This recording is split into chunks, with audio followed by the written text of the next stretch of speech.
அனைவருக்கும் வணக்கம். இந்த வீடியோவில் நம்ம என்ன பார்க்க போகிறோம் அப்படின்னு பார்த்தோம்னா 9th ஸ்டாண்டர்ட் சோசியலில் இருக்கக்கூடிய பாக்ஸ் கொஸ்டின்ஸ். ஓகேங்களா? ஆல்ரெடி பார்த்தோன்னா நம்ம 6th 10th வரைக்கும் சயின்ஸில் இருக்கக்கூடிய பாக்ஸ் கொஸ்டின்ஸும் 6th 9th வரைக்கும் சயின்ஸில் இருக்கக்கூடிய சோசியல் இருக்கக்கூடிய பாக்ஸ் கொஸ்டின்ஸும் வீடியோஸ் போட்டுட்டோம். இன்னும் அந்த வீடியோ பார்க்கல அப்படின்னா டிஸ்கிரிப்ஷனில் வீடியோ லிங்க் கொடுக்குற மறக்காமல் போய் பாருங்கள். அதுக்கு முன்னாடி நம்ம சேனல் இப்போ தான் நீங்கள் வீடியோ பார்க்குறீங்க அப்படின்னா மறக்காமல் சப்ஸ்கிரைப் பண்ணிடுங்க. நம்ம ஆல்ரெடி 9th ஸ்டாண்டர்டில் பார்ட் 1 வீடியோஸ் கொடுத்துருக்கோம். இது பார்ட் 2. ஓகேங்களா? சோசியல் இருக்கக்கூடிய பாக்ஸ் கொஸ்டின்ஸை பற்றி இந்த வீடியோவில் நம்ம பார்ப்போம். அதாவது புவியோட பாறையினால் ஆன புவி ஒரு பாறையால் ஆன பந்து போன்ற அமைப்புடையன்னு சொல்லியிருக்காங்க. இதை என்னென்னு பாறைக்கோளம் அப்படின்னும், நீரினால் சூழப்பட்ட பகுதி நீர்க்கோளம் அப்படின்னும், காற்றால் சூழப்பட்ட பகுதி வளிக்கோளம் அட்மாஸ்பியர் அப்படின்னும் அழைக்கிறாங்க. இந்த 3 கோளங்களும் சந்திக்கும் இடத்துல உயிரினங்கள் வாழ்வதற்கு ஏற்ற ஒரு சூழ்நிலை உள்ளதால் இந்த பகுதி உயிர்கோளம் அப்படின்னு சொல்கிறீங்க. சொன்னது யார் அப்படின்னு பார்த்தோன்னா ஆர்தர் ஹோம்ஸ். பாறைக்கோளம் மற்றும் புவி மேலோடு ஆகிய ரெண்டுமே வெவ்வேறானது தான் அப்படின்னும், புவி மேலோட்டையும் கவசத்தின் மேற்பகுதியும் உள்ளடக்கியது தான் ஒரு பாறைக்கோளம் அப்படின்னு சொல்கிறாங்க. இதில் புவி நிகர்கோள்கள் எல்லாமே பாறைக்கோளத்தை கொண்டிருக்கு அப்படின்னும், இந்த புதன், வெள்ளி மற்றும் செவ்வாய்க்கோளோட பாறைக்கோளம் பார்த்தோன்னா புவியின் பாறைக்கோளத்தை விட தடிமனாகவும் ரொம்ப கடினமாகவும் இருக்குது. நெக்ஸ்ட்டு, புவி அதிர்வுகளை பதிவு செய்யும் கருவிக்கு, அதாவது புவியோட அதிர்வுகளை பதிவு செய்யக்கூடிய கருவிக்கு என்ன பேர் அப்படின்னு பார்த்தோன்னா நில அதிர்வு அளவைப்படம் அப்படின்னும் அல்லது நில அதிர்வு மானி அப்படின்னு சொல்லுவாங்க. சீஸ்மோரோகிராஃப் அல்லது சீஸ்மோரோமீட்டர் அப்படின்னும். நில அதிர்வு அதை பற்றிய படிப்புக்கு நில அதிர்வியல் சீஸ்மோலஜி அப்படிங்கிற பேர் இருக்குது. நெக்ஸ்ட்டு, 2004 டிசம்பர் 26 இந்திய பெருங்கடலில் ஆழிப்பேரில் உருவாயிருக்கு. இது இந்தோ ஆஸ்திரேலியா தட்டு யுரேசிய தட்டின் மேல் அமிழ்ந்தது தான் இது கூட ஒரு காரணம் அப்படின்னும். இது ரிக்டர் அளவுகோலில் எவ்வளவோ பதிவாயிருக்கு அப்படின்னு பார்த்தோன்னா ரிக்டர் அளவுகோலில் 9 பதிவாகியுள்ளது. இந்த புவி அதிர்வால் கடல் தரைப்பாலம் உயர்த்தப்பட்டு கடல் நீர் மட்டத்தை உயர்த்தியது. வல்கனோ அப்படிங்கிறது என்ன வேர்டு அப்படின்னு பார்த்தோன்னா ஒரு லத்தீன் வேர்டு. அதுக்கு என்ன சொல் அப்படி லத்தீன் மொழியில் ஒரு வல்கேன் அப்படிங்கிற ஒரு சொல். இதோட பொருள் என்ன அப்படின்னு பார்த்தோன்னா இது நெருப்பு, ரோமானிய நெருப்பு கடவுளோட ஒரு பேர் அப்படின்னு சொல்கிறாங்க. அடுத்து, உலகின் மிக ஆழமான உறிஞ்சு துளை எங்கே இருக்குது அப்படின்னா சீனாவில். அது எவ்வளோ அடின்னு பார்த்தோம்னா 2172 அடி ஆழத்தில் காணப்படும் சைனோசை ஜியான்காங் ஆகும். அதோட பேர் என்னென்னா சைனோசை ஜியான்காங். அமெரிக்காவில் உள்ள இலியான்ஸில் 15,000க்கு மேற்பட்ட உறிஞ்சு துளைகள் அங்கே காணப்படுகிறது. சீனாவில் உள்ள காற்றடி வண்டல் பீடபூமி தான் மிக கடினமான காற்றடி வண்டல் படிவாகும். இதோட உயரம் எவ்வளோன்னு பார்த்தோன்னா 335 மீட்டர். அடுத்து, முதல்ல வளிமண்டலத்தில் நைட்ரஜன் வாயு உள்ளது அப்படிங்கிறத கண்டுபிடிச்சது யார் அப்படின்னு பார்த்தோன்னா டேனியல் ரூதர்ஃபோர்டு. டேனியல் ரூதர்ஃபோர்டு அப்படிங்கிறவர் தான் முதல்ல வளிமண்டலத்தில் நைட்ரஜன் இருக்கிறத கண்டுபிடிச்சிருக்காரு. எந்த இயரில் அப்படின்னு பார்த்தோன்னா 1772ஆம் ஆண்டு.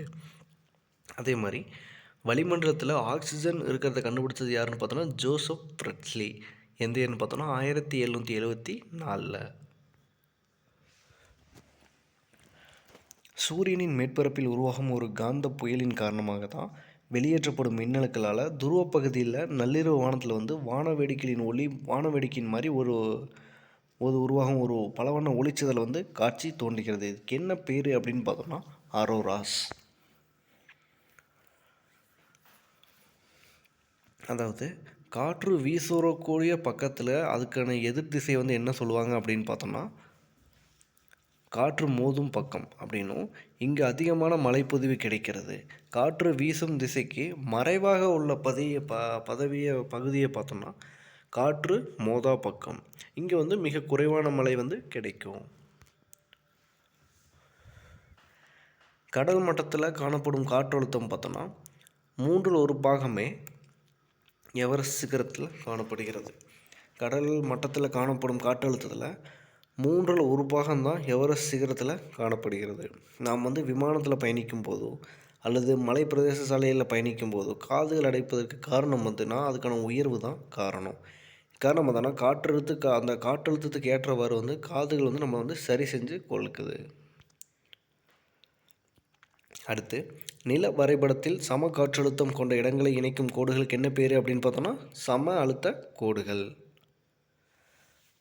சூப்பர் சைக்ளோன் இது எப்போ உருவாச்சு அப்படின்னு பார்த்தோன்னா 1999 வருடம் அக்டோபர் 29ஆம் நாள் வெள்ளிக்கிழமை அன்று இந்தியாவில் ஒடிசா மாநிலத்தின் கடற்கரையோர பகுதிகளை ஒரு பெரும் சூறாவளி வந்து தாக்கியது. இது வந்து இந்திய வரலாற்றிலேயே அதிக வலுவுடன் வீசிய மிக பெரிய பேரழிவுன்னு சொல்லலாம்.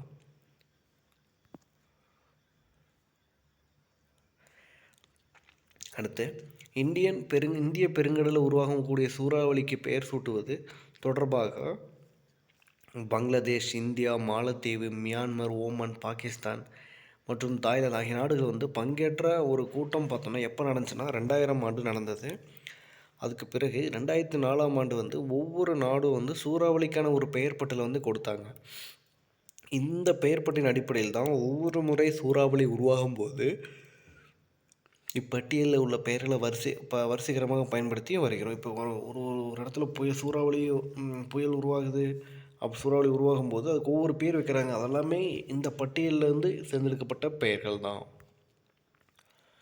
சூரிய மறைவின் போது கீற்று மேகங்கள் வந்து பல வண்ணத்தில் காட்சியளிப்பதால் இதை வந்து என்ன சொல்கிறாங்க, மேரி ஸ்டைல்ஸ், அதாவது பெண் குதிரை வாள்கள் அப்படின்னு சொல்கிறாங்க. வளிமண்டலத்தின்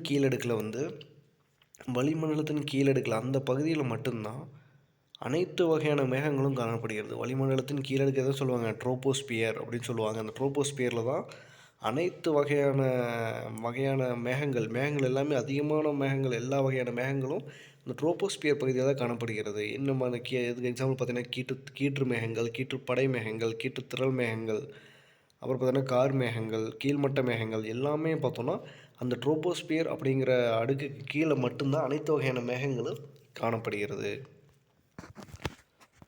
அடுத்து இந்தியாவில் அதிகம் மழை பெய்யும் இடம் எங்கே அப்படின்னு பார்த்தோன்னா மவுசின் ரோம், நல்லாவே தெரியும். இது வந்து பூர்வாச்சல் மலையின் காற்று மோதும் பக்கம் வந்து அமைந்திருக்கு. இந்த காற்று மோதும் பக்கம் பார்த்தோன்னா அமைஞ்சிருக்கனால, ஆனால் இந்த மலையில் வந்து காற்று மோதா பக்கம் அமைந்துள்ள ஷில்லாங், இங்கே வந்து காற்று மோதும் பக்கம் அமைந்துள்ள மவுசின் ரோம்னால அதிக மழை பெய்யுது. காற்று மோதா பக்கம் அமைந்துள்ள ஷில்லாங் வந்து மிக குறைந்த அளவு மழை வந்து பெறுகிறது. இதே போன்று மும்பையும் பூனாவும் அது அங்கே தான் அமைஞ்சிருக்கு. அதனால் அங்கேயும் குறைந்தளவு மழைப்பொழிவு வந்து காணப்படுகிறது. ஓகேங்களா? ஓகே, இப்போ பார்த்தோம்னா 9th ஜாகிரஃபி பார்ட் 2ல் வந்து ஜாகிரஃபியில் இருக்கக்கூடிய ஒரு சில பாக்ஸ் கொஸ்டின்ஸ் நம்ம பார்த்துட்டோம். இனி அப்கமிங் வீடியோஸில் அடுத்தடுத்த பார்ட்டில் பார்த்தீங்கன்னா மீதி இருக்கக்கூடிய பாக்ஸ் கொஸ்டின்ஸ் எல்லாமே நம்ம கொடுத்துடலாம். பாக்ஸ் கொஸ்டின்ஸை பொறுத்தளவுக்கு ரொம்பவே இம்பார்ட்டன்ட்ங்க. ஏன்னா டிஎன்பிஎஸ்சி எக்ஸாமில் அதிகளவு பாக்ஸ் கொஸ்டின்ஸ் கேட்குறாங்க. ஓகேங்களா? ஓகே, இந்த வீடியோ உங்களுக்கு யூஸ்ஃபுல்லாக இருந்தால் மறக்காமல் லைக் பண்ணுங்கள், ஃப்ரெண்ட்ஸுக்கு ஷேர் பண்ணுங்கள். சந்திப்போம். தேங்க்யூ.